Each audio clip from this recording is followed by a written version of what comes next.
Welcome to the deep dive. Wading through complex info takes time, so we do it for you. Today, we're asking a really vital question. How are we actually preparing tomorrow's nurses for, well, the incredibly complex world of 21st century healthcare? We're looking at a pretty new, comprehensive model for nursing education. That's exactly right. We're diving into what's called the Quadruple Aim for Nursing Education model. It was laid out in a really interesting recent paper by Krumwiede and colleagues. The core mission really is preparing a skilled nursing workforce, doing it effectively, efficiently, and crucially bridging population health concepts with nursing informatics. Okay, so this quadruple aim, it didn't just appear out of nowhere, did it? Like, where did the basic idea come from? No, definitely not. It builds on existing frameworks. You might know the Institute for Healthcare Improvements, the IHI's original triple aim. Oh, yeah, the one focused on improving population health, the patient experience, and reducing costs. That one. It's exactly that one. But, as healthcare kept evolving, people realized something vital was missing. That fourth piece, the well-being of the care team, the providers themselves. So it became the quadruple aim for healthcare generally. Right, and what's really interesting here is how that idea got adapted specifically for educating nurses. Seems quite forward-thinking. Can you maybe walk us through the four parts of this new quadruple aim for nursing education? Absolutely. So dimension number one is population-focused care. This is about teaching nurses a sort of multi-level, holistic view, the big goal.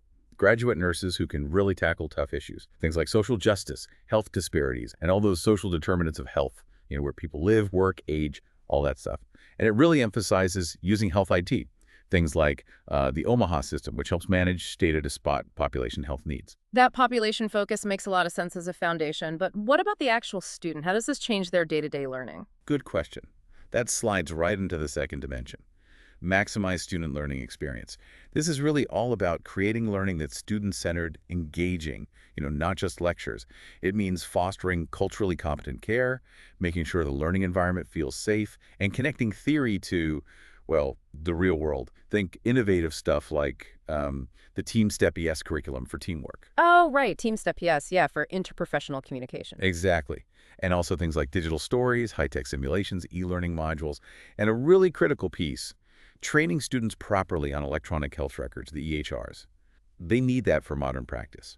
Okay, so it's not just what they learn or how they learn it. There's that practical side too, right? Making it sustainable, accessible for everyone. Precisely. And that brings us to dimension three, cost-effective pedagogy. The aim here is pretty straightforward. Reduce and contain the costs of nursing education.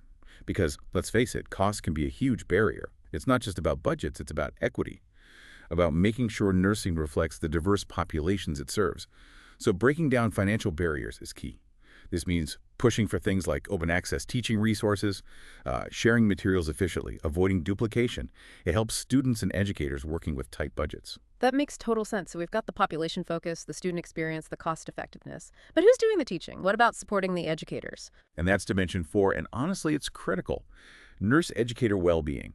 This is squarely focused on preventing burnout in nurse educators, helping them sustain themselves in demanding roles.